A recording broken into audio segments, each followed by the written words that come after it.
listeners. Hello, welcome at For The Fans show, week, 32 is it, of the Premier League season? 31 of the Premier League season. Anyway, I'm joined today by two guests, two friends in many ways. Keno and Jack are here. You know, Proudy's not here this week, he's at football training. Apparently he's got better things to do. Well, we haven't, so we're here. Keno, how are you? Not bad, yeah. Villa's promotion push. Wish I was at football training. Villa's promotion push looking good?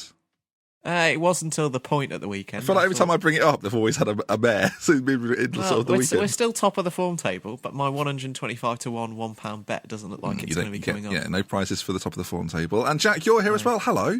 I am, thank you. Hello. Yeah, I'm here. Everything all right? Piece. Yeah, it's been a good Enemy week. Enemy of the listeners, Jack Peachman. Yeah. It's one of you. Right then. It's probably me, isn't it? There's no feature this week, gents, but luckily we've got another email. Now, we followed up from last week's email where Jack got a lot of abuse from Mustafi, and I will say that is mentioned in this email. We will read on, though. Feel free, by the way, to send us more emails. Yeah, I'm happy to get emails. Great. My head's in my hand thinking, what did I say last week? Like, someone's going to say it wasn't true. drbenji@gmail.com. Send them in. Right. Dear For The Fans, I assume that means us. I'm a long-term listener. Back to the early shows during the 2014 World Cup. I'm glad that after all these years, it's still going. Complimentary. Starts out okay. I'm emailing you with regards to For The Fans' third wheel, Keno. I should say as well, it's spelt like Roy Keane. Oh, no. Third wheel, Keno. That's started off on the wrong foot. In last week's show, you read out an email at the start which singled out Jack for being factually incorrect statements on Mustafi, which, was true. I think it's my civic duty as a listener to bring to light the fact that Keno, once again spelled like Roy Keane, has on more than one occasion this season stated that Spurs beat Chelsea twice this season, which simply isn't true. Of course, Spurs were beaten 2-1 at Stamford Bridge by Conte's side. It's paragraph 2. I don't know if it's got something to do with the fact with the fact Villa are in the Championship this season, so Keno doesn't watch the Premier League football as much anymore. But regardless, I hope he can sort his act out. I know you joked about axing Proudy from the show last week. Personally, I think Keno is more dispensable than Proudy, and I'd love to have him as a permanent member of the show instead, despite his dominance in the features. Kind regards, and it's just written J. So it's very inconspicuously Jack. It's just a letter J. Is this something you want to tell us? Yes, I messaged Ben. No, well, Jack survived this week, and Keno, of course, we offered Jack the right of reply to the emails that are sent in. So have you got any emails? Any replies to said email? I mean, I suspect from the tone of a few of those lines that he may support a team near to us. I don't know. What near? So like a Brom? So he could be a Brummy. I feel I sense the hostility. Of course, I hold my hands up and accept the fact that I did get that. Probably a Chelsea fan. Well, we'll be on our. But I feel like there was a bit of partisanship in that. I feel like he wasn't just pointing out the I had to go about Villa as well, which was and then the little dig as well at the end. Yeah, I mean, he's obviously maybe it's Proudy. And he spelt my name wrong. So whoever you are, Jay, fuck off. Okay, right then. Well, let's move on then. This week, right of reply this week. He's probably going to reply this week. Now he's not going to be actually no, Jay. Honestly, don't fuck off. I know you've been a long-term listener. Yeah, that's hard. He's been around here longer than you. Yeah. Right then, boys. Let's talk about the Premier League action. There were some great games going on this weekend. It wasn't just a 7-1 thrashing by Norwich in the Championship. Keno, you must have seen that, as you know, a Championship fan. But the Premier League had some great results. Well, great results, good games as well. We'll start off with Spurs 4, Watford 0. Dele Alli is talk of the town, people, because he's not too bad at this football game. In this game, though, I must say, Watford. Did we all see this one? Yeah, just to clarify. Yeah. Watford started off, I thought, pretty good, looked pretty dangerous. Spurs didn't look ready for it. I couldn't possibly miss my beloved Spurs on a Saturday. Yeah, I believe they've beaten Chelsea once this season. I don't know if anyone else can confirm. That was the highlight for me. Dele Alli, boys. We've spoken about him in previous weeks, but his goal tally now, is it 16 this season in the Premier League? It's not too bad, is it, Keno? I'm afraid to jump in, actually, on the stats. I think it's 19 in all comps. Yeah, so... Yeah, 16 in the Premier League, though, I believe. Pretty good. Do we call him Dele now, or Dele Alli? He wants to be known as just Dele, like just Pele. I feel like he had his breakthrough season last year. I'm not sure. I understand the reasoning behind him wanting to change his name, but I feel like it's too late. Well, okay. Last year, 10 goals in the Premier League in 33 matches. This year, 16 in 30. As was pointed out over the weekend, that's good for a striker. Most strikers would be pretty happy with that, 16 in 30. Whereas Dele Alli playing as an attacking midfielder is doing rather well, Callum. The stat is that's been trotted out over the last 3 days is that he has had a hand in as many goals at the age of just turned 21. I think that this number of appearances, I forget how many he has, than Gerrard, Lampard and Beckham had put together. Yeah, which is quite something. Well, he's got 63 games in the Premier League so far, 26 goals. Which, as you point out, at his age, I mean, he's what, 21? That includes assists as well. It's his birthday today. He's 21 Happy today. Birthday. Happy birthday, Dele Alli. I didn't know that. Wave, everyone. Wave. Just do the Dele Alli wave. I'll get a card. But there was the discussion, wasn't there? That we had this discussion not long ago, actually, about world class players. I don't know if Jack, were you here for that? We talked about that. I wasn't in that show. We had a little one on Twitter as well, didn't we, Ben, the other day about this, about Dele Alli. Yeah, we kind of asked the question. I've asked the listeners as well. I'll read a few of the comments out from Twitter in a moment. Jack, where do you rate Dele Alli amongst the world's elite currently? Great question. I think he's really proven himself in this Spurs side, where he very much is a focal point of the team. Part of me feels like I want to see that next step from Dele Alli, be that a breakthrough kind of Champions League season where he's really able to propel Spurs, be that a move to a bigger team where he isn't, a player who is very much a core part of the system and he's still able to shine. Yeah. A player who, the ball isn't always coming through him. A lot of the play with Dele Alli goes through him in that centre of that Spurs side. Or kind of turn up at a massive international tournament, which of course he did have an opportunity to do last summer at the Euros, and I wonder if that was just a year too soon for him. Yeah, I agree with that. Do we think, well, I guess the question is, do we think Spurs have the potential to become the team and Dele Alli has the ability to be the leader of that team for the next 10 years? Because we've seen it very rarely in the Premier League, but it does happen, where we've seen players stay at clubs for a very long time after, like Lampard to me is the most obvious comparison to Dele Alli, in that obviously he left a team, moved somewhere else, and then became the figurehead and the staple of that side for many years. Of course, left West Ham, Lampard. Obviously not quite the same calibre of team, MK Dons, but you see my point, that he's now gone somewhere else. This could be his home for a while, although he has said he'd quite like a move to a European team at some point. Yeah, I think it depends on the performance of Spurs, really, because sort of circling back to that world-class debate, I would say that there are a few kind of things, really, I think, that separate the sort of the top, 10 players maybe in the world, in his position at least, top 5 from the rest. And there's a combination of being able to consistently deliver goals and assists season upon season, which we've seen sort of, I think of Messi and Ronaldo at first, but also players like Bale and that, to be able to consistently deliver in all kinds of games. So not just domestic games in Europe against the best teams in the world as well in Europe. And to be able to do that, I think, sort of consistently is what really sets the world-class players apart. I would say that this season has been I think this season, almost for Ali, has been a bit more of a breakthrough for him than last year, because although he burst onto the scene last year, it's been this year that he's really cemented and I think found a role in that kind of left forward type role, sort of left-hand side of the attacking midfielders, that really suits him a little bit more, I think, than down the middle. And he may move back into the central areas later in his career. It's quite. I guess it's quite similar. There's a parallel there between what Harry Kane did last year in his second season, and that he sort of built upon what he'd started. And now Harry Kane's in his third season again, is having a terrific year, and Dele Alli looks to be on that very similar path, which is interesting.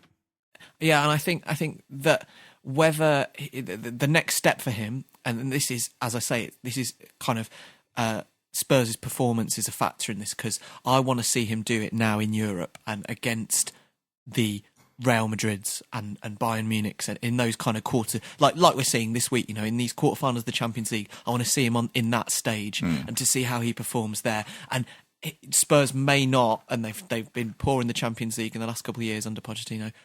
They may not be able to get there. So whether he has to move to get that, as you say, he said that he would be open to a move abroad in the future. He may have to move abroad to get that, but I think that's what will bring him to that kind of world-class level. He definitely has the potential to be there. Well, sure. Jack, we've had someone asked the question on Twitter.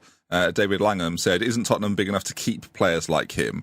And that's the question mark, isn't it? Spurs as a club I mean, they're having such a good season this year that it looks like they're odds on now to finish second. Are they, though, big enough to keep a player like Dele Alli? Is Dele Alli going to outgrow this team? It's down to them. The tricky thing for Spurs is I think Spurs are a few years away from being that kind of side who just can keep hold of any player they want. Obviously, new stadium on the horizon, Wembley next season, where they're going to be playing a lot of their games. Are there any clubs in the Premier League like that, do you think?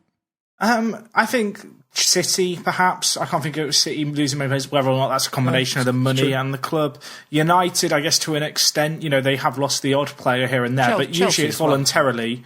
Yeah, I guess Chelsea as well. But I think the thing for Spurs is, let's be real, until a few years ago, until Pochettino's kind of era began, they were always considered kind of, a top 5 or 6 team at a push, really. They'd consistently get Europa League, but not a lot else.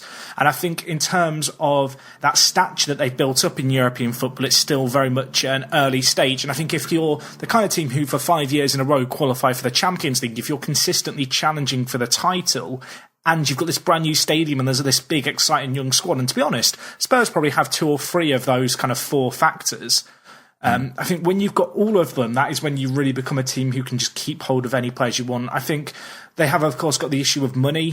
Spurs aren't a team like United, at least at the moment, where they can afford to throw £100,000 on a player like Jesse Lingard, kind of a fringe first-team player, to hope that he can stay. Yeah. And I think the issue for Dele Alli is going to be, he's going to look at this Spurs side, he's going to see it's a young team, it's doing well, and it's a case of, does he want to build a legacy at a club like Spurs and take them to be one of those big European sides, the team who are challenging for the Premier League? And actually, for Spurs, they were close last year. This year, it's not really been so much of a fight with Chelsea. It feels like, despite Spurs now winning 7 in a row, they've still not really closed that gap all that much. Yeah. I feel like for Dele Alli, it's a case of, do you want to spend the next maybe 2, 3, 4 years with maybe a fairly good chance that you can really take Spurs to that next level and that the club can invest wisely? Or do you want to kind of shortcut it a little bit? Do you want to go and play for a Bayern Munich, a Real Madrid, a Barcelona? And I think also the other factor is for Spurs, if there was a bid of £100 million comes in, do they really want to keep hold of Dele Alli at that price? I feel like Spurs are still a bit of a selling club in that extent. Obviously, they've not really had any big stars depart the club in recent years. But there's not really been a player like Bale who's had that link away really from Spurs since Bale's departure. Do you feel like, just quickly, Keenan, do you think Spurs are becoming... I'm trying to make comparisons to other teams in Europe, and I think Spurs are quite different in that sense, that they are now moving to a new stadium. They've got a lot of these, not just young players, by the way, young English players coming through. There's some parallels to make with Dortmund, I feel like. The way that Dortmund are viewed, sort of from outside of Germany, I feel like if Spurs have a few years in the Champions League, that's the kind of path they're going to go down. And no matter how well they do, you forget, Dortmund have been in Champions League finals in the last 5 years. Now, I think genuinely, honestly, I think if Spurs carry on the way they're going, they could be the sort of team that would surprise Europe in that way and get to a fun like that. But even now, with Dortmund's previous success, they're still a team that aren't quite at that. They're still not Bayern Munich. Do you know what I mean? I know Dortmund fans won't like doing that, but they're still not quite Bayern Munich in the same way that Spurs will never quite be Manchester United or never quite be Chelsea. There's always going to be factors holding them back. And I think a player like Ali, a few people on Twitter have said, I think Matt said as well as Alex, you know who you are, if you've left this, because you left this comment essentially, that for the next few years, they fully expect him to stay there for maybe this summer and the next summer, maybe even the one after that. And then from that point on, you're then wondering, well, if his form's still this good, how can he stay if people like Barcelona and Real Madrid are interested? My big worry for Dele Alli is that City or United, as a reaction to how disappointing they've been this season, earmark Dele Alli as the kind of player they want to throw him. Go? I think if the money was right, he'd go. I think as of right now, Spurs are a far more promising prospect than arguably, probably more so than Manchester United at this current moment in time. I think that's fair, but United were still able to pull in a player like Pogba. But City don't need him. Do you know what I mean? City are not a team that suddenly needed Dele Alli. Of course, if he's becoming a world-class talent, then every team needs him. I don't know. I feel like they'll look at Yaya Toure, aging Delph, not really shining in that centre mid role. The fact they're relying on Fernandinho. Don't you think Ali's nailing down a position further up than that, though? He's nailing down that sort of De Bruyne area now. and they've already got one of those. You don't need I feel two like of with those. Silver aging, Silver's played down the middle. I could see Dele Alli being pushed out wide. It's not an uncommon thing to see those kind of players. But then I don't think wouldn't like move. to see it. I don't think he'd move in that circumstance. Anyway. But let's get back to Spurs, though. Spurs then 4-0 winners against Watford. As I say, Watford started quite well, but then had a bit of a collapse. They are well and truly on the beach with 8 to go. Watford. Watford have this attitude, I feel like, that if they're doing all right in the game, they'll keep trying. As soon as there's no chance, it's just, look, let's give it up. We can't be bothered. Mazzari said that he left Troy Deeney on the bench for tactical reasons. Troy Deeney looked very smug as all the goals went in, and they offered nothing up front. He was sitting right behind Mazzari on the bench. I guess the worry for Watford is they have like the 4th worst goal difference in the league. They're in 10th. Yeah. They're doing great, but yeah, they do. That's strange. It's a really bad goal difference. That's funny to look at because you're in Southampton above them. I've got a 0 goal difference, and then there's a -16 coming in from Watford. Spurs, then I think they've got top 4's done for them. They're like what an achievement for Spurs to follow up on last season. I mean, in a similar way that Harry Kane and Dele Alli had good second seasons, served Spurs as a whole actually, but a very good second season building on last season. Probably now won't reach Chelsea though. I mean, we'll come on to that a little bit later, but. I mean, by and large, are we agreed then? Spurs top 4 done.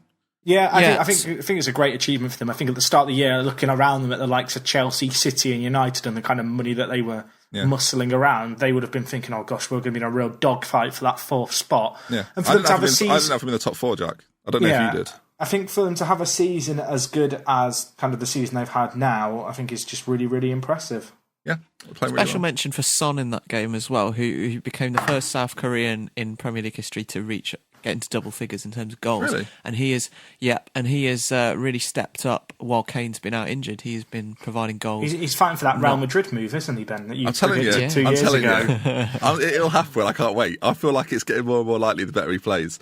Okay, let's move on then. We're going to try and keep this in chronological order, I think, for now. Stoke 1, Liverpool 2. Liverpool are awful without 5 of their best players. I mean, yes, they're a mid-table side, probably. No, maybe a little bit higher than that, but I'd put them on par with Everton. It's a mid-table. Yeah. Well, we were talking about it over the weekend, weren't we, in our chat thing we've got. And we were saying that, well, I mean, I was kind of just banging on about it because I was getting so frustrated with our team. But without Henderson, Lallana, Mane, Firmino and Coutinho, Liverpool just aren't that good, really. So when you're without all 5 of those for a fixture away at Stoke, it's always going to be difficult. And you weren't very happy with how Klopp set up. For those who didn't see the game, and I was really annoyed. Don't know the wider context, how did Liverpool set up and what changed to get them the win in the end? I mean, you were playing players like Woodburn and Alexander-Arnold who are just like, they're not ready to start in the Premier League. Honestly, if you don't know, Liverpool started with 3 at the back. They played Klein at left wing back. Yeah. And it was just a bit weird. Why was that? Why? I think it was because I'll tell you why, because he hates Alberto Moreno.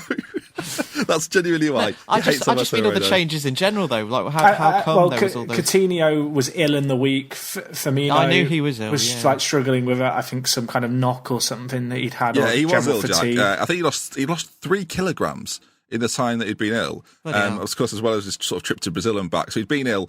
Well, recently, Klopp's obviously already decided on his team. Firmino's not going to play because he's played a lot of footballers again, as well as his trip to Brazil. And then Sturridge was sort of back in after injury and came on. And they changed the game, the Brazilians, Jack, when they came on.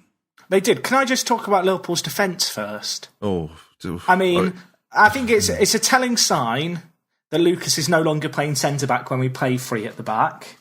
The issue we've got is Clavan came into the side, and to be fair, up until kind of December, I thought he was quite good, a good bit of business for, what was it, like £6 million? That was a long time ago, Jack. Well, it was, but it was a £6 million defender. I'll tell you now, he's looking like a £6 million defender in this Liverpool side. Million? I thought it was less than £6 million. Well, whatever it was, he's looking like a budget buy and not really a solution. Please let us know. I think it was around £6 million, including like agent fees and stuff. If I'm wrong, I'm wrong. I'm not claiming that to be a fact. It's all right. But anyway, the Brazilians changed the game. They did. I still don't fish about it. Like, where's Sacco? I know he's out on loan. I know he's out on loan, but like this is the kind of thing where if you're going to play it 3 at the back, it'd be nice to have him as an option. For whatever reason he's been forced out. I think this is... I've talked about it a little bit. I think it was Southampton last season was a game where I was quite critical of Klopp and how he set up and tactically.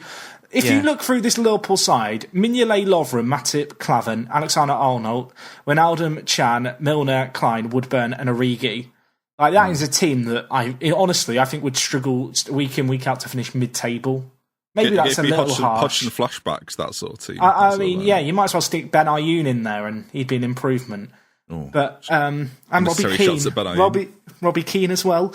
But they made all the subs and it turned out okay. Well, they did, yes, but I feel like that's such a big problem for Liverpool, is the fact that we rely on players like Coutinho and Firmino too much. Yeah. See, can I come in there quickly, Kino? I'm not sure I agree with that. I think Klopp got two...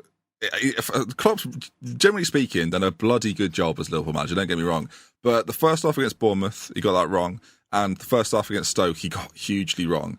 Now, I understand you got to save players and keep players fit, but it was almost panic substitutions. If you're bringing two players on at half time to fix the problems you've got, that's what I do in Football Manager when it goes wrong. Well, then you've got it wrong to begin with, haven't you? And I think, well, Klopp is loved by Liverpool fans, and rightly so. I think he still needs to be held accountable sometimes. That actually he's not the perfect manager, and he won't always get it right. And I don't think he's claiming to be that. But this was another instance where it didn't quite go so well. Coutinho comes on, scores a great goal. Firmino's goal, by the way, is just... I loved it. Lashed it. Just for goal. Bang, isn't it? It's lovely to see that sort of finish. Did you know that Roberto Firmino has been booked more times than anyone else in like the last 3 or 4 years in the top 5 European leagues for excessive celebrations? Yeah, taking his shirt off. He loves it. He's got loads of tattoos. I mean, if you've got that many tattoos, kid, I'll be taking my shirt off all the time. The worst thing about this is he does it for a lot of goals. If you watch the rest of the goals he scores, that you might assume, he just must not take off his shirt. Yeah, he does this thing where he like grabs the bottom of it, pulls it slightly up, and then remembers that he shouldn't do it. It's very funny to watch. He goes to do it every time. Every time you see Firmino, if it's like a goal to like put Liverpool ahead, he'll take his shirt off. Any other goal, he'll kind of think about it, and then like a naughty child, like hears the parents' voices in his head. Yeah. Kind of dramatically pulls it down and plays it off. There's been a numerous instance where other players have had to be like, no, keep it on. It's quite funny.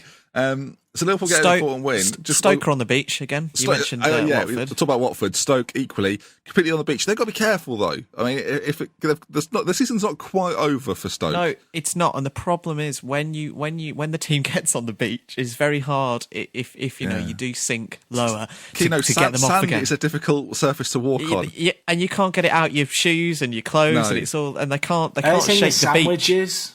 Yeah, it's like I hate sand in my sandwiches. Is that why sandwiches are called sandwiches?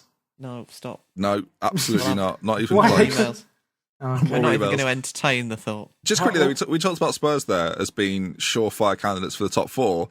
Liverpool 5 points behind Spurs, and they've played a game more. So I think it'd be foolish to say at this point, they're nailed on for it with 7 games to go against sides that they've struggled against this season. But Keenan, we'll come to you for the unbiased view. I think we're pretty close at this point. Top 4? It's securing it this season.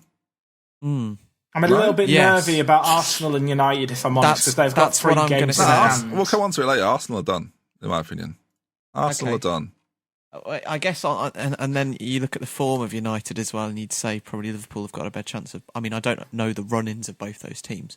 I mean, Liverpool's is all like lower teams, so it's basically all losses.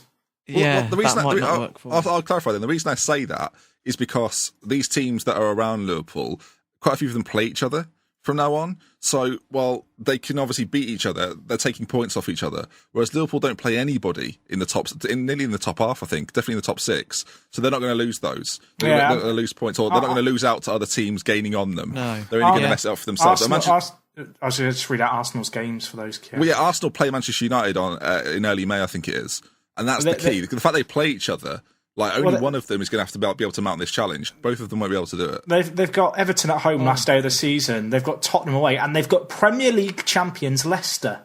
Yeah, I might not get to say that much often, so I'll embrace it while I can. I mean, it's worth noting as well that Manchester United have got Chelsea, Arsenal, Spurs, and City left.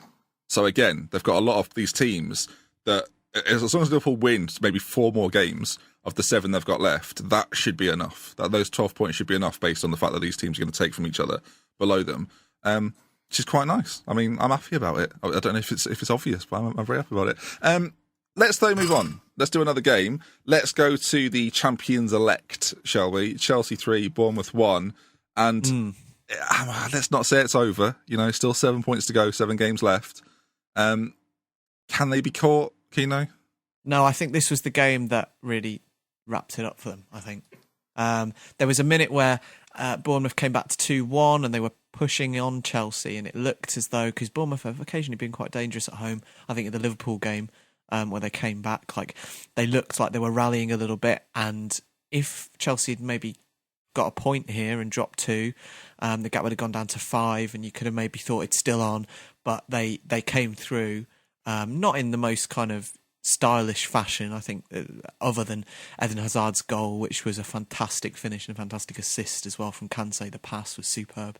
Other than that, it wasn't a particularly glamorous performance, but as Chelsea tend to do when they're in this position, they just got it done.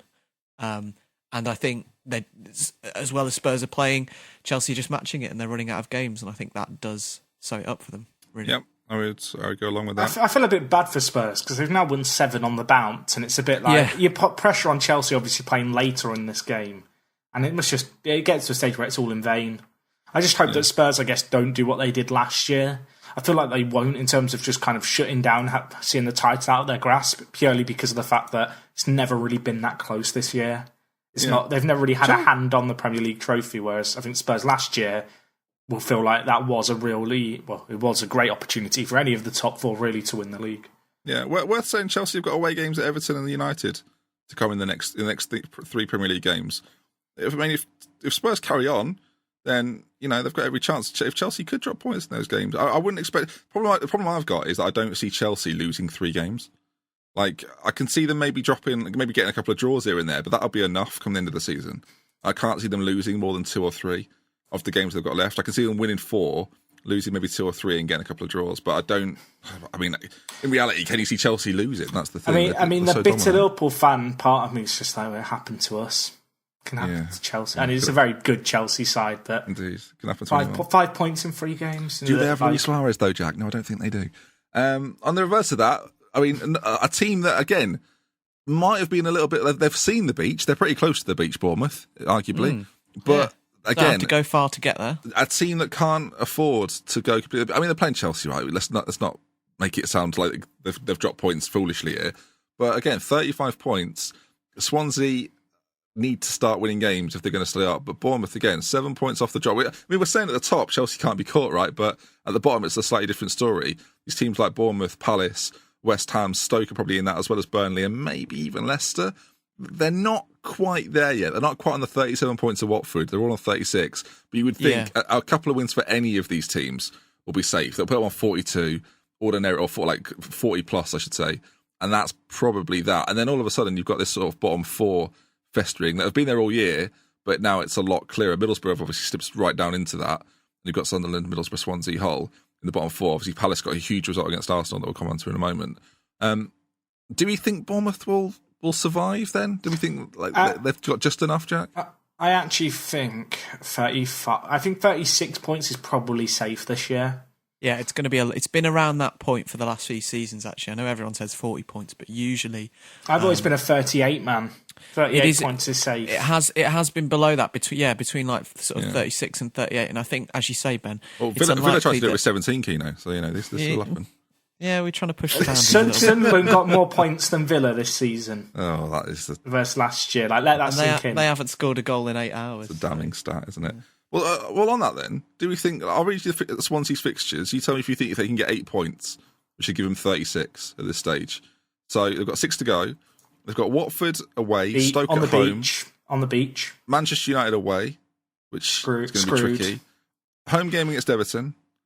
Away game at Sunderland, which is going to be huge. Second from last day of the season might mean something to Swansea. It might, and it might not mean anything for Sunderland. So that could be which will be they'll probably win it 4-0. Key, you could just imagine Moyes' face. Oh, you flipping idiots! Why couldn't we have done this earlier? And then final day of the season at home to West Brom.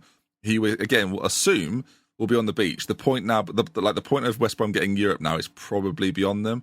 There's a 10-point gap between them and Everton. Well, no, Everton's 7th, West Brom are 8th. You know what I mean? There's a big gap though. There's now a big gap though. So West Brom safety probably going to finish 8th or 9th. For example, they're 7 points off 10th at this point. West Brom, they're very much safe in 8th position. Can you see them getting 8 points? I think maybe 8's not out of their reach. So that gives them 36. And then it all depends on Hull, really, and if Bournemouth and Palace continue to pick up points. I feel like in the Premier League, there's always one or two teams who in the last kind of 10 games just go on runs. And I guess Palace have kind of been that team this year. Yeah. Well, Leicester, I would say Leicester have been that team more than anyone. Oh, yeah, for sure. I guess, I don't know, I think there's a few teams, I don't know. My worry for Swansea is obviously they've gone through 3 managers this year. They're on their 3rd manager this season. And I just wonder if that disruption is like they almost made those changes too late, and that Bradley decision might be looked back on as just a weird few months. Their form when Clement came in was good, but I think they've only picked up 1 point in the last 4 games, so it's kind of the bounce has sort of tailed off a little bit, and you often see teams kind of try and ride out that new manager bounce to get them the points they need, and they have fallen short. And so are you saying Swansea should sack Clement and get another manager in? No, I just get think that's Laudrup back. Why not? As you say, though, it's just one of the problems with the season that they've had. And I think Clement's the right man long term for Swansea. But as you say, I think there's been too much upheaval at that club this season. And they could do it. It's 2 wins and a draw, maybe, out of the last 3 games. But you have to think that when it's at the bottom like this, that there aren't big turns up for kind of the form books that you see elsewhere, I think, in the league, because there's a reason those teams are there and their form is not good. And you look at teams that are beginning to pull away now, like you say, Leicester and Palace, but the 2 that were down there maybe 2 months ago and now are not there. And it's just whittling down those candidates. And I think Hull right now look a little bit more kind of well organised under Silva. Yeah. And their home record is obviously very good. And I think they may just have enough ahead of Swansea. Yeah. For me, Swansea not went down because, again, them and Hull are very close, but it was the Dele Alli, Son, Eriksson finish from Spurs. Sort of those 3 goals in the last 6 minutes of a game when they were 1-0 up.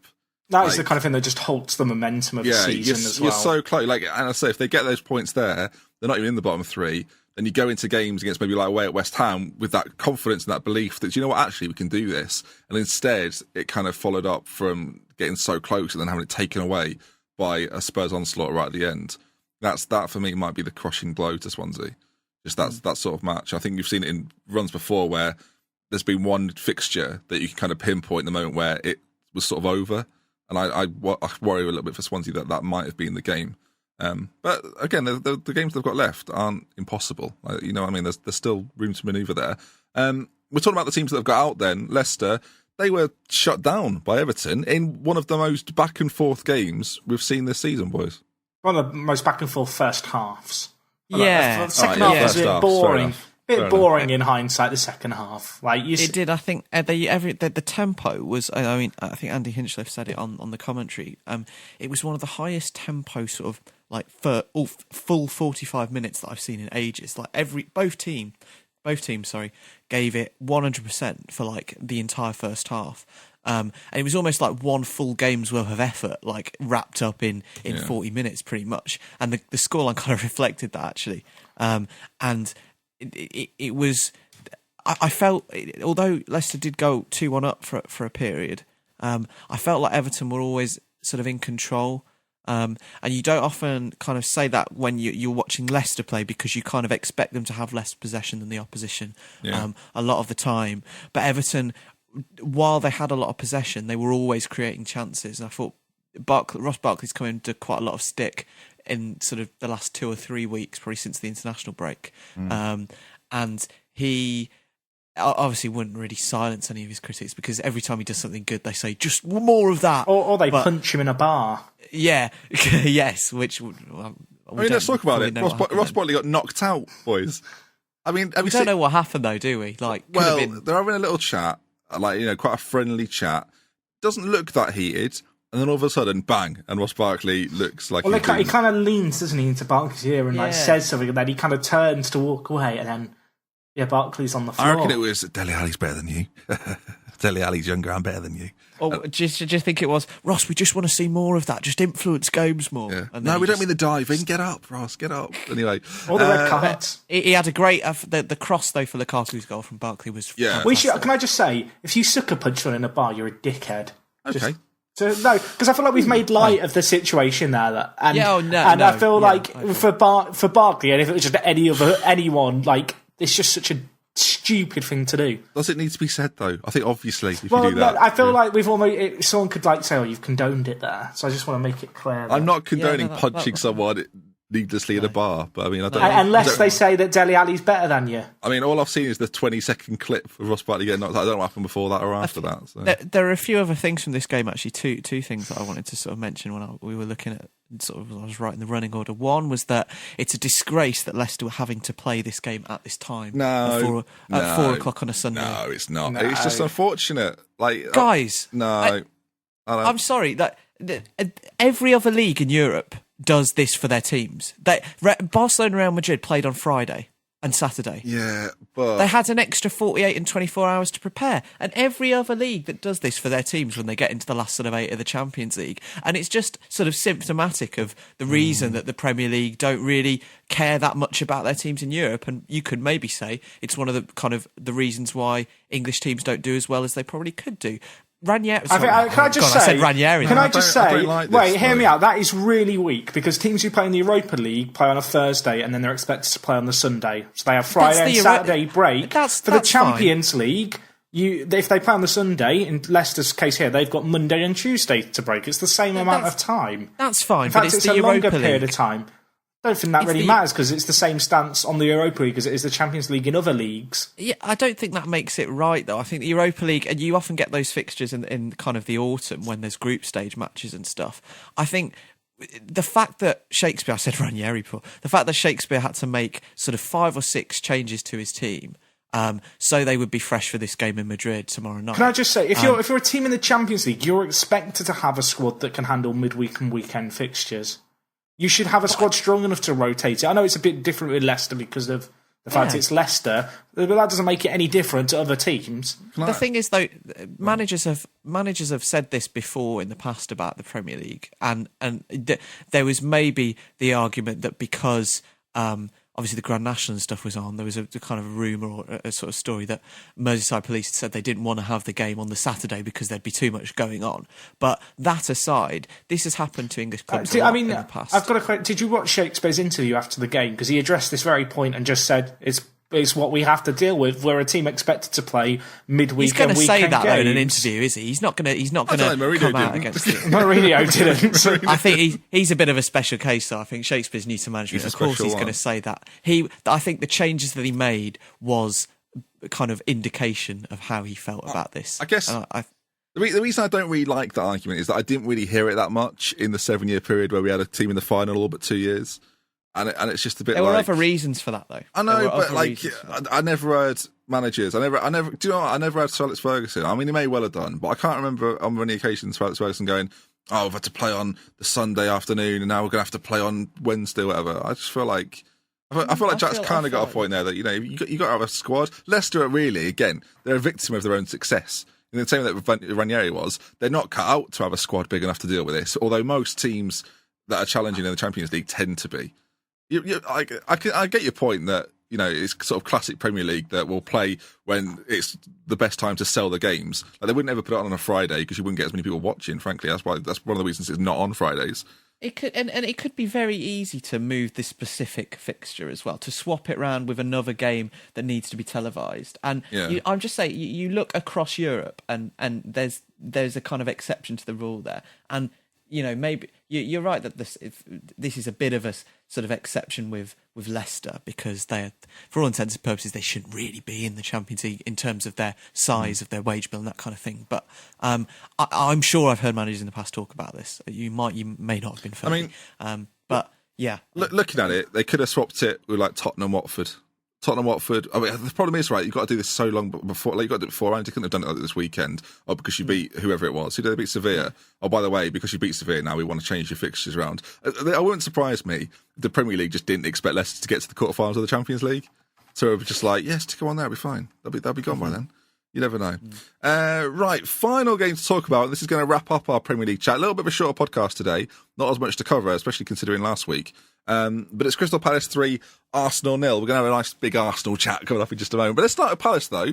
We said last week, and we said for a few weeks, that Arsenal have got a tricky couple of games coming up on a Monday night, the first of which was Crystal Palace, and it proved to be very tricky, Jack. They've been done by Big Sam. And I have. Big Sam, I've got to be honest, there was a point when he first went to Palace, and even after January, where I was a little bit thinking his magic's gone. You know, he did it with Sunderland once, but lightning can't strike twice. And to be fair to him, he has got this Palace side playing very, very well. And, I mean, Kabai's goal was absolutely exceptional. Probably my favourite goal of the weekend, I think. Kabai's second goal. Yeah, I just... better than Firmino's? Yeah.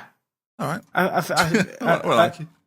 But I think for Palace, as far as they're concerned, they're a team who, I don't know, going into January, certainly before Allardyce was in, relegation just seemed like the writing was on the wall kind of thing. But, well, they kind of just look scarily good now, don't they?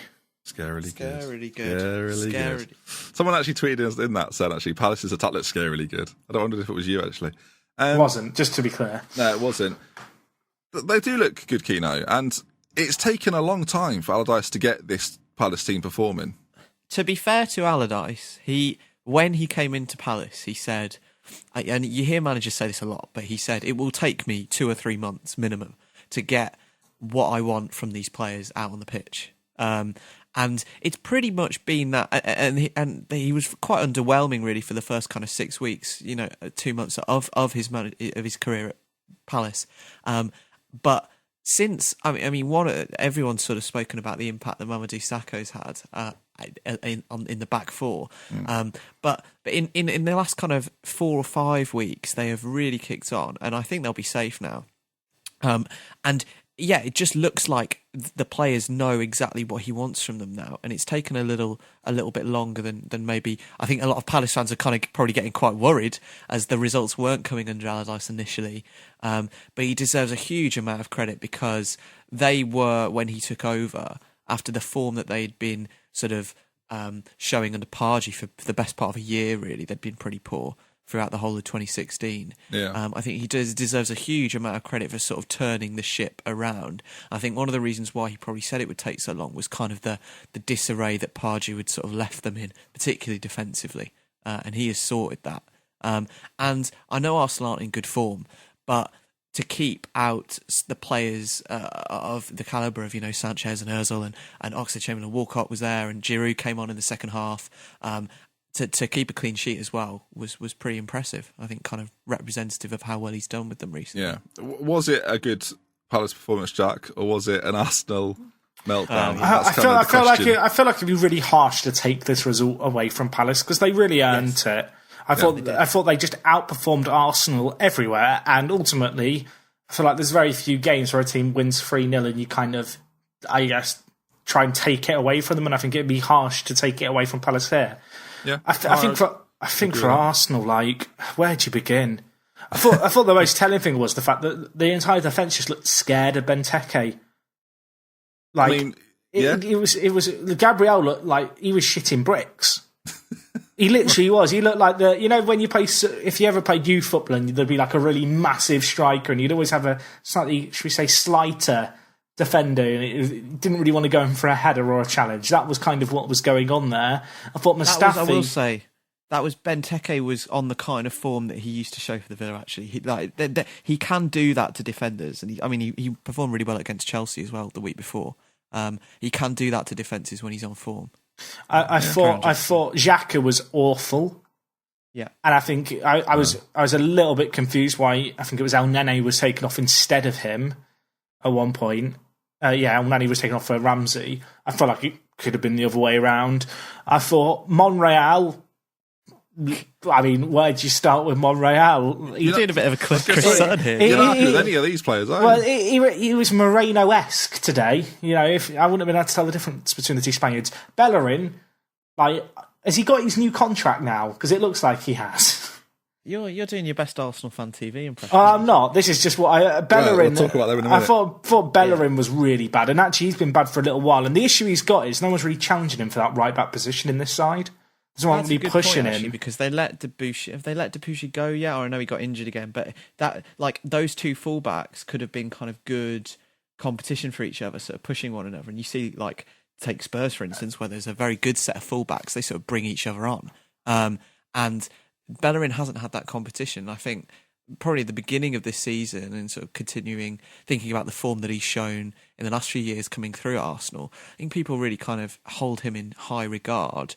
And particularly this side of Christmas, he hasn't shown any kind of form at all. I think it's kind of representative of the whole sort of playing staff really at Arsenal.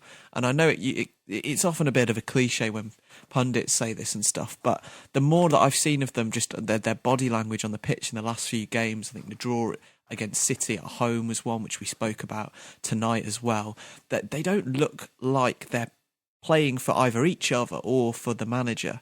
And you can kind of tell, as I say, it's a bit of a cliche, but you can see often by the way that they're just interacting with one another on the pitch, they don't look like they're that bothered this year. And I think that's the most worrying sign. And I think if they were losing games and still putting in 100% and maybe things weren't coming off, even if the performances weren't great, I think you could kind of excuse that a little bit to a degree and kind of understand it. But it's the attitude of the players that is quite clear for even for a non-Arsenal fan. And when I watch them, I see this. Like, it looks as though they're not together as a team, and that's probably the most worrying thing, I think. Just to clarify, Bellerin signed a deal in November, 6.5-year contract on over 100 grand a week.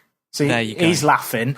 I could go through the rest of the place. There's just one more thing I want to be annoyed about, and that is the fact that Sanchez is playing out wide and Welbeck's playing down the middle. Welbeck is capable of playing off the shoulder and like wide of another striker. Like, he had to do it at United. And I know he's been out injured for a long time. And there was a while, I think, where Arsenal fans were frustrated that Welbeck wasn't being played more.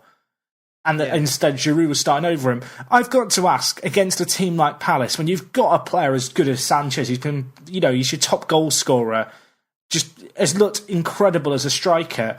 And then you're forcing him out wide for a Danny Welbeck, Danny Welbeck in his prime is not as good as Sanchez is now. And especially coming off the back of such a long layoff, my brain can't quite compute it, I guess. Like, I don't understand that decision. In terms of the game, it's interesting. You look at the stats at the end of the game, you realise that Arsenal have had 72% possession and 6 less shots than Palace. Like, Palace have had 6 shots on target. Arsenal have done, for the whole game, 72% possession, 3 shots on target. This is like Arsenal, this is. This isn't like a team that are doing it for the sake of it and just trying to create these clear-cut chances.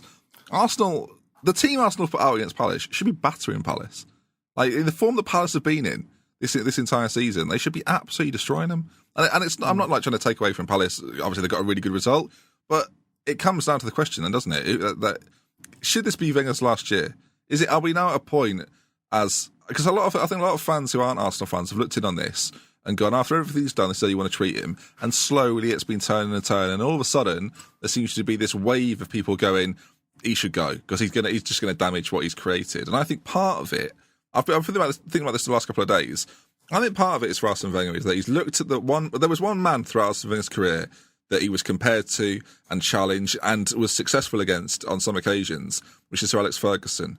And he watched Sir Alex Ferguson take a Manchester United team that was struggling. He built it up, won the league, and left. And I think that Arsene Wenger is trying to have that moment.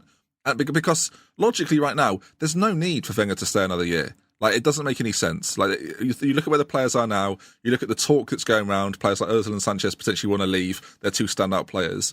There isn't going to be this Hollywood ending for Arsene Wenger at Arsenal. No. You look at all the players, you look at all the teams around them. Like we talked last year about, there's teams next year that are going to come back stronger.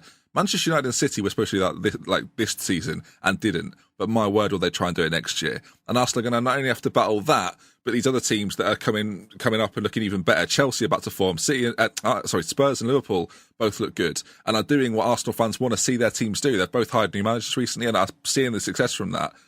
There's a point where I think Arsene Wenger wants to have that Sir Alex Ferguson moment, to go out on the back of a Cadillac, waving, going, there you are, guys, have that, enjoy it, I'm done. And he's kind of just waiting for that. I think for example, if Arsenal won the league this year, that'd have been it from Wenger, and he would have gone. But because they've had such a poor year, and they're probably going to finish 6th or 5th, like, I feel like he feels like he needs another year. It's unfinished. Yeah, he needs to validate what he's done for the. Like, it's an awful point now. Arsene Wenger is now fighting himself. It's almost like a new manager is in charge of Arsenal. It's not Arsene Wenger anymore. It's this new guy that is trying to be the guy that was there before him, which is ironically just himself. I guess my biggest concern is the fact that Wenger says he's made up his mind and he hasn't announced it yet. Well, I wonder if he's told them. I wonder if we talked about this a few weeks ago. I wonder if they know. I feel like he will have done. I think they know he's staying. That's what I think. I think he is going to stay, And I think the contract's probably already done, and it'll have some condition in it, perhaps where he has to finish top 4 or top 5. But I feel like they're waiting for the right moment to announce that he's staying on. And the issue they've got is they've just lost 3-0 against Palace. I don't know if that right time's going to come. And if they wait all the way into the end of the season, they're going to have so many problems over the summer. There's this unrest now, and I'm sure we're going to come on to it with Arsenal Fan TV. I assume season ticket renewals and stuff are coming up. And I just wonder if there will be that big pushback over the summer if he isn't gone. Yeah, it's interesting. You mentioned Arsenal Fan TV, and me and Kino were talking last night about this, and it's an interesting thing developing with Arsenal Fan TV. And we've spoken about it on the show before, and at this point, I feel like as a football podcast, Arsenal Fan TV is a very legitimate source of football feedback, essentially. They are broadcasting to millions of people every week now at this point, so it's worth talking about. And the impact that has, it kind of comes from the Yannick Bolasie tweet where he says he can't wait to join in, of course, former Crystal Palace. He's actually an Arsenal fan, Bolasie, but apparently. He was growing up. I think he did clarify on Twitter, it's like, I'm a Palace fan now, because he has been at Palace, obviously, a number of years, was at Palace a number of years. It was this tweet, though, that sparked our conversation last night, Ben. I said to you, after you mentioned it, I checked it out, and I said that if you were a player now, at this point, say a Palace player or whatever team's facing Arsenal at this point in the year, and you are aware of Arsenal Fan TV and all the kind of stuff that's going on. Which you would be now. At this point, you can't avoid it at this point. It's like such a sort of phenomenon, isn't it? Exactly, and so you're aware of all this feeling of the Arsenal fans, and you know that this is going to be funny when they lose and they come out. It's just going to motivate you, I think. It's the equivalent of, and I don't know how often managers do this anymore, but there are kind of stories of old school managers, Fergie being one of them maybe, who would cut out like sort of newspaper articles and stuff, trashing your team, trashing the players and talking smack and criticising, and put that up in the dressing room before a game to motivate your players. Or maybe there's an article on a particular individual and you put it on his seat in the dressing room or whatever. And it would seem like, to me, if you enjoy and partake in the Arsenal Fan TV phenomenon, right? I'd quite want to beat Arsenal. And even just to sort of get a reaction from maybe some of their players or something to get kind of a mensch on there. Do you know what I mean? I feel like it's almost become negative towards Arsenal. My problem with this whole thing is I've actually been, shameful admission here, I've been watching Arsenal Fan TV for a few years. And what they're doing now isn't actually anything new. Arsenal Fan TV has always been full of reactionary characters who, after a defeat, argue with each other. And there's a few things that have kind of come up. Obviously, there's been the whole Gary Neville saga that's really thrusted a limelight onto it. That was a really interesting debate, though, that he had with the fans. The fact that Arsenal obviously aren't doing as well this year, so those rants have become more frequent. And also that with the overall kind of growth of Arsenal Fan TV, more people are watching, more videos are being produced. There's a wider spectrum of, I guess, opinions from different fans being produced. And it's kind of become this joke where even people who just don't care about, say the Football Republic or Ball Street or any of the other kind of football YouTube channels. Yeah, people know of Arsenal Fan TV. Like it's trending on Twitter when Arsenal are losing a game. Well, yeah, and Premier League players are tweeting about it, as we saw. I mean, my problem. I hate the people that it's a real problem for Arsenal, because the thing is, it's always been like this. It hasn't really changed. It's just it's grown in terms of audience, in terms of content. On that, I don't think actually Arsenal Fan TV affects Arsene Wenger. I would be very, very surprised if it affects any Arsenal player. Honestly, like think about how much is written and talked about Arsenal players. They get it from the mainstream media. I don't think it'll matter too much. I don't know actually, because part of me wonders if the fact that it's fans saying this stuff rather than a journalist. But I think it weighs into more. Kino's saying, or kind of what we discussed yesterday, is that I think as a player, I would be motivated from this. I would look at this and go, do you know what? I'm gonna make them do. I want to see a funny reaction. Do you know what? I'm gonna force that upon them again. Because that is the thing. I think as an opposition player, it would be a motivational thing for me. Like you see Arsenal fans go on afterwards and sort of go, we should be smashing these. Tell you what, when the reverse fixture comes round, I bet like for example, I think it was like Swansea or someone or whoever it was. They said, we should roll them over. next fixture came along, they beat them 4-1 or something. It was just like, I wonder if they are aware of it. I kind of agree with that, but at the same time, I feel like it can have a negative effect on Arsenal, the same way that general unrest at a football club can be speculation about a manager impacting players' motivation. And I don't disagree. Be fan confrontation. Obviously, there's been a lot made of like the Arsenal kind of split, banners of kind of both sides of the Wenger in-out brigade. And I feel like Arsenal fan isn't necessarily, isn't the catalyst. Well, no, it isn't the cause of all these problems, but it is a catalyst. And it is something that I think exaggerates the Arsenal problem further and makes people talk about it more, and probably makes fans of Arsenal more and more opinionated based on what they see. And I think that in itself does have an effect. I don't know if you're implying this or not, but I don't think you are. But it shouldn't stop, in my opinion. Like, it shouldn't be forced to stop at any point. They should be allowed to carry on doing exactly what they're doing now. They are essentially a legitimate media kind of source. And I don't want to say a news source, but a medium that people can project their opinion on. The difference is that in this digital age, it's a bigger platform than perhaps has ever been seen in sport before. It's worth knowing they're not the only guys that do it either. Manchester United do it, Liverpool do it, I think West Ham do it as well. I think Chelsea have got a version I will say, I feel like I feel like there are... I don't want to say there's people playing characters on Arsenal Fan TV. I think there are people who do the interviews and stuff on there who obviously are the people who people want to watch, people like Troops, people like Ty, people like Claude.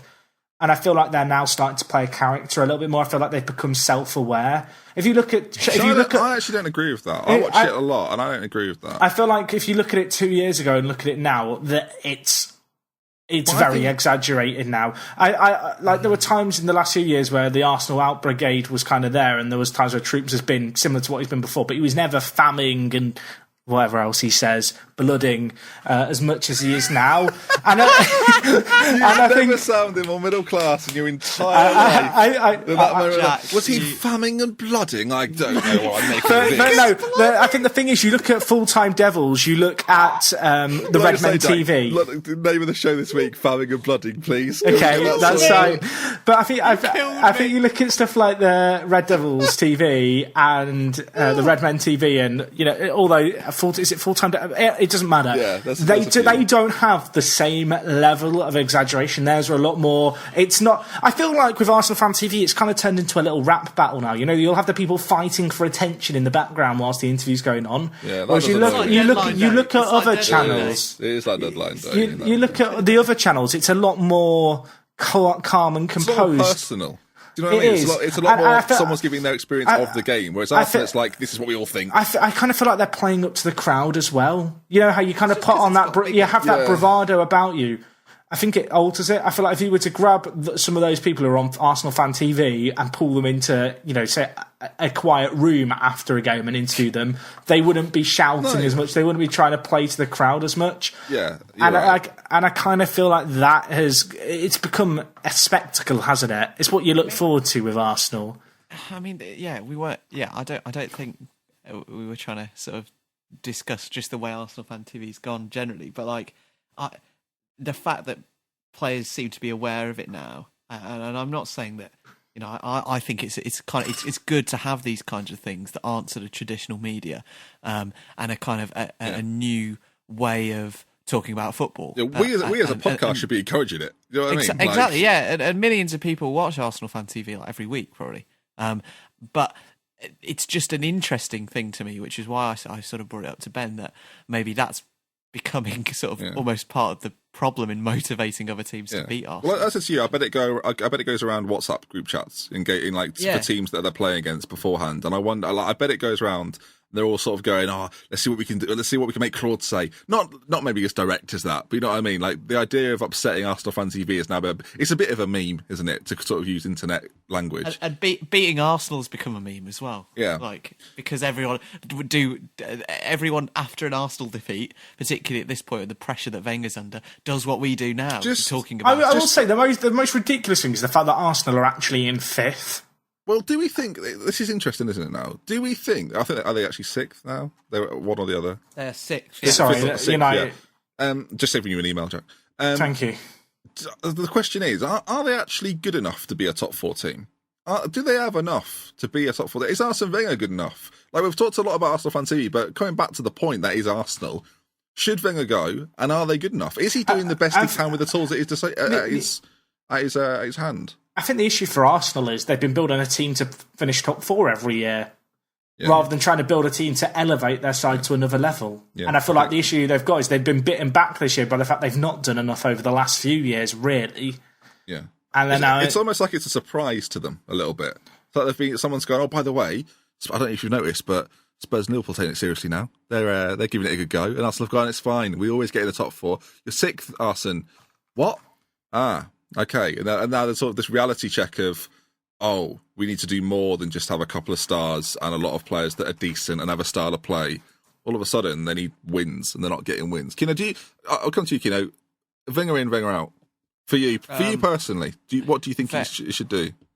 I think he isn't getting anywhere near what he could be doing with the players he has at his disposal. And on those grounds, I think I agree with what you said. I think there's just an air of complacency at Arsenal that's been around. Really, if you look at their performances and the way they've sort of been capitulating at this point of the season, it's been there for about 5 or 6 years now, maybe pushing a decade, and that's down to the manager. And I've just seen it more this year from watching Arsenal and in these kind of pressure situations and them continually failing, that just the kind of the fish rots from its head. Like it's Wenger, and changing that, I think, is the only thing that can really long term fix the kind of culture of the club. That's a problem. Jack, in or out?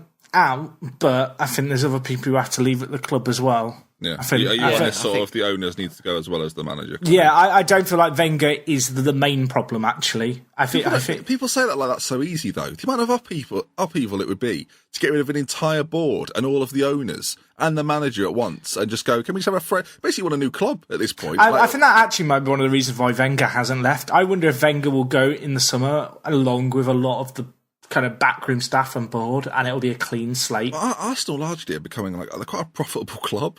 Like, it doesn't, if you're a businessman, if the problem is there's too many business people involved at Arsenal, they're probably just going to carry on being business people at Arsenal, make a nice bit of money every year, and carry on as they are. I guess there'll be a breaking point, obviously, if they fall out of the Champions League on a consistent basis. My big worry, if I was an Arsenal fan, would be we signed Sanchez in 2014, we signed Ozil in 2013. They are players you look at and think, yes, those are the kind of players we need to buy if we want to elevate ourselves to the next level and keep going. Yeah. And since 2014, it's just not really been there. They've invested money in some players, 35 million on Mustafi, but when you compare that to the close to 200 million pounds, you know what I mean? When you compare it to the 200 million pounds that United have spent, are Arsenal spending enough over the recent years? And I know football is about being a business, and part of me feels like fans will hate this, but are Arsenal just happy to be a team that runs profitably kind of as a top 6 team in England? I think that they may hence why a lot of Arsenal fans want a change at the top, because obviously fans can't live with that, and maybe the people running Arsenal can right now. I'll wrap it up by saying that I think I feel like I've been probably for a couple of years now. I think Arsenal should have gone. I think Arsene Wenger has gone from being a man that was replaceable by nobody to who became a manager that was replaceable by some managers. There are probably 3 or 4 that you'd gone, do you know what, they'd probably do a better job.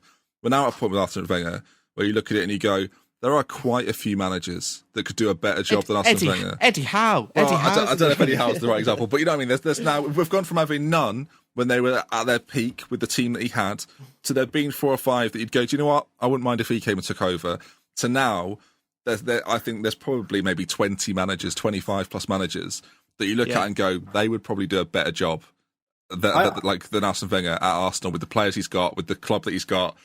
And I think Wenger's time is up. And I do feel quite sad. It's not dissimilar to the Ranieri situation, that it'll be quite sad to see him go, because the way he revolutionised English football, in the way his approach came and was different to everyone else.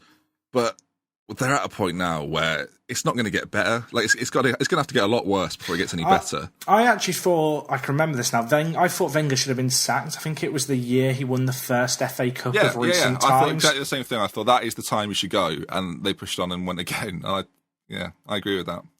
It's kind of. I feel like Arsenal as a club have kind of been festering away for the last few years. Yeah. Well, let us know your thoughts in the comment section and on Twitter as well. What do you think about Arsenal? Do you think this is time for Wenger to go? It's kind of been our big chat. We'll try not to talk about this again too much before the end of the season, but I think everyone's talking about it, aren't they? Yeah, in a week that it's sort of, as it's talked about so much, we want to know your thoughts as well. We'll read some of those out probably next week, actually.